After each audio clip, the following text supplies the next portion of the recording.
बिस्मिल्लाहिर्रहमानिर्रहीम। अस्सलामुअलैकुम।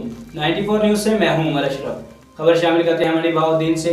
मंडी बहाउद्दीन का दावारस गांव कोट फजल शाह बुनियादी सहूलियात से महरूम। मज़ीद जानते हैं अवैस इजाज़ की इस रिपोर्ट में।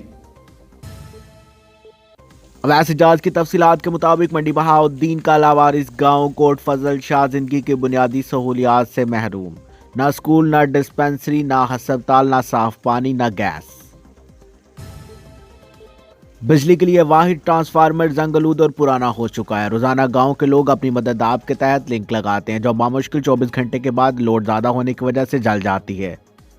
निकासी आब का बिल्कुल कोई इंतजाम ना होने की वजह से बारिश के दिनों में घरों से निकलना महाल हो जाता। हर टक्कर पर कूड़ा और गलाजत के ढेर बेशुमार बीमारियों का मौजब बन रहे हैं। रिपोर्ट के मुताबिक बिजली के मीटर और तारों गलियों की दीवारों के साथ लटकी हुई हैं। वापडा को कोई मुलाजिम भी वहां जाना तो दूर शिकायत सुनना भी गवारा नहीं करता, जो किसी भी बड़े हादसे का सबब बन सकती हैं। रिपोर्ट के मुताबिक पूरे गांव में इमरजेंसी के लिए एक भी क्लिनिक मौजूद नहीं है। कोट फजल शाह की आवाम का दरीना मुतालबा है कि सियासतदान सिर्फ वोट के दिनों में गांव का रुख करते हैं। हमारा मुतालबा है कि इंतजामिया जल्द अज जल्द कोट फजल शाह को जिंदगी के बुनियादी सहूलियात फराहम करे।